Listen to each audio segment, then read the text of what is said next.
Hello everyone, welcome to Blue Heron Hill. I'm Sue in the garden and we're doing some fall gardening today.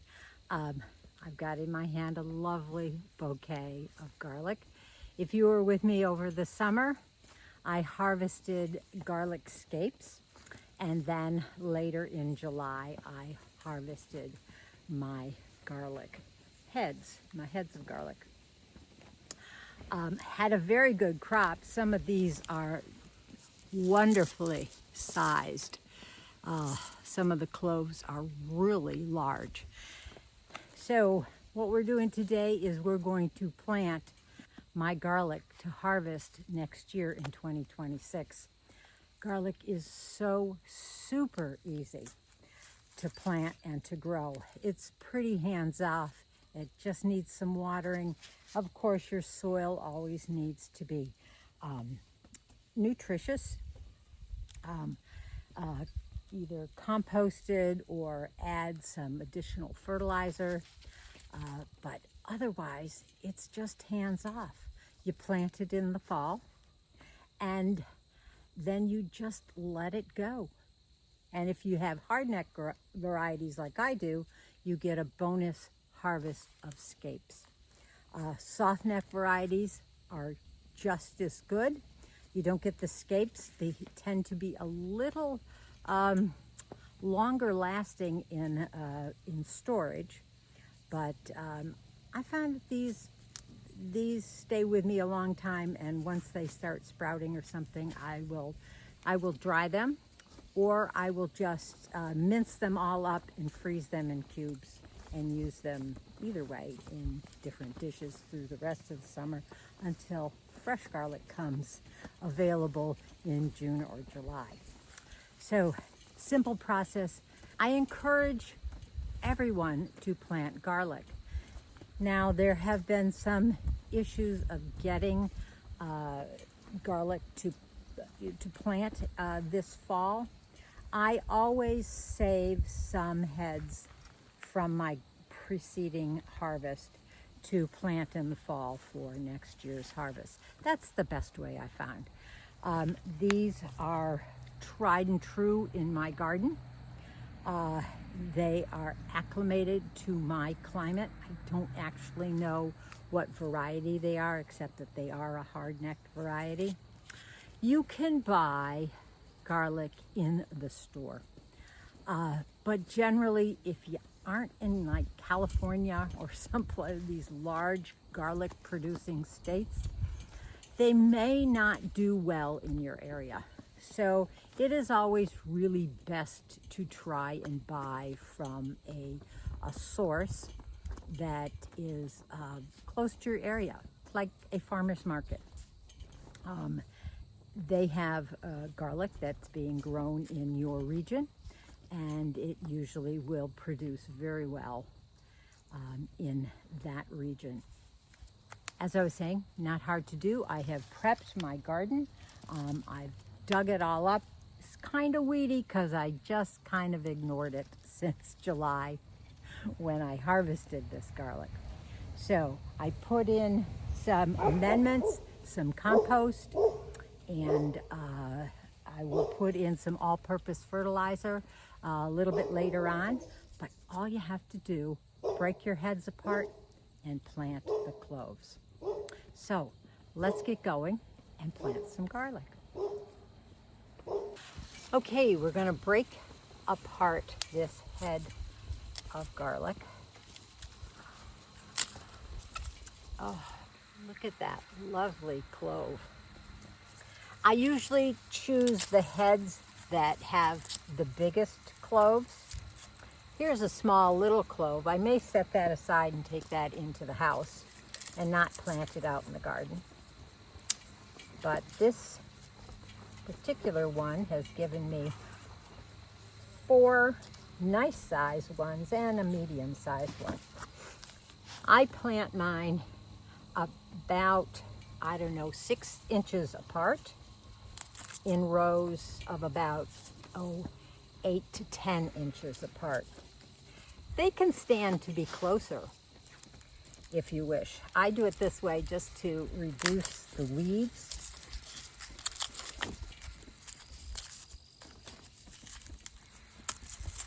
some really nice size cloves. I think I had a pretty good year.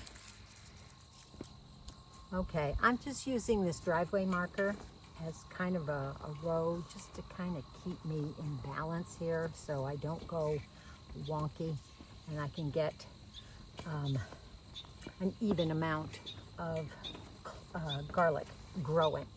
So I have, this is called a dibbler. You don't need this really.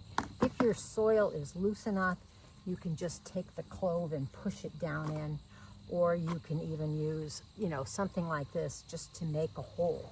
You're going to want to plant these cloves at least 4 inches deep. And the best way to do it is plant the pointy side up, because this is where the growth is going to come out of.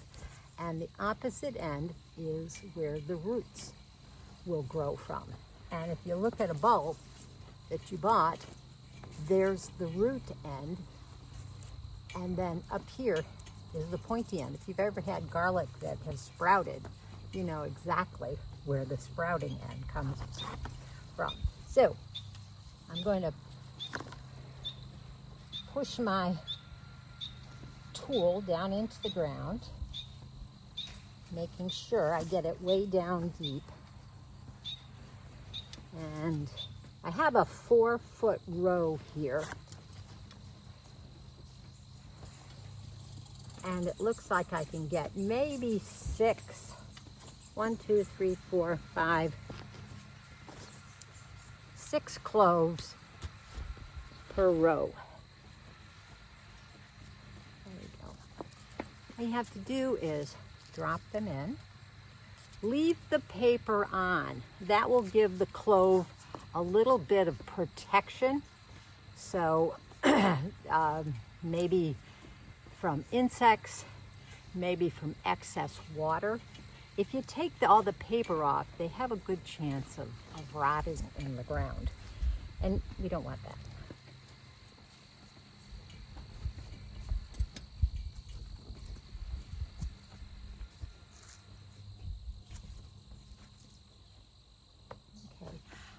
So I've done a couple of rows here already.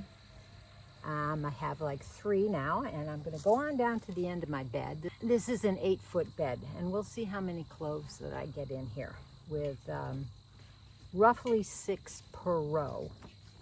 We'll see what that gives me.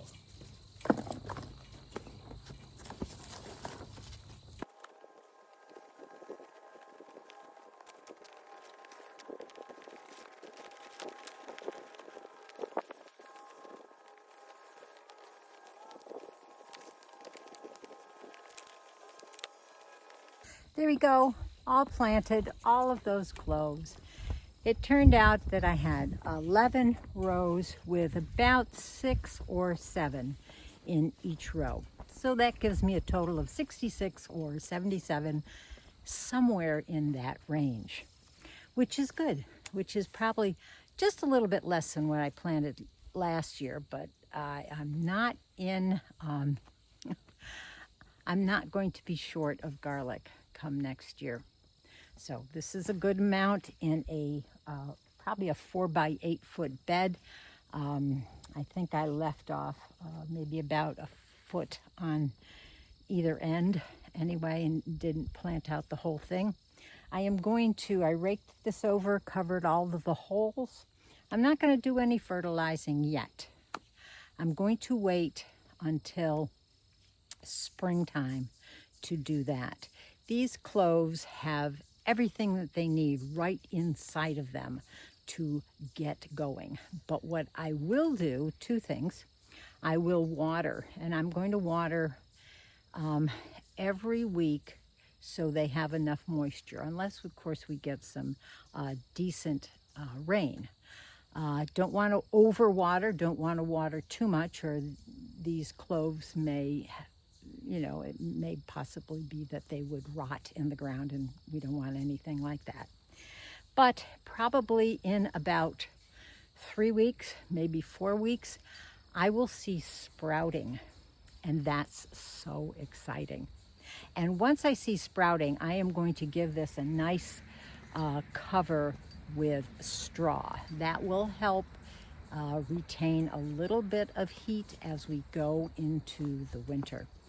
The cloves of garlic, as they sprout, and then winter comes on and the lower temperatures and the ground starts to freeze, they'll be fine in there.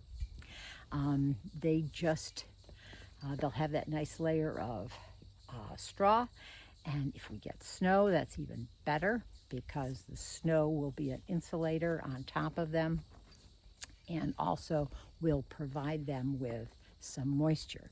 And then come spring, when the soil starts warming up, they will take off. And stick with me and you will see the results of this kind of a hands-off approach to fall gardening with garlic. Now, you don't need a bed of garlic in order to plant garlic.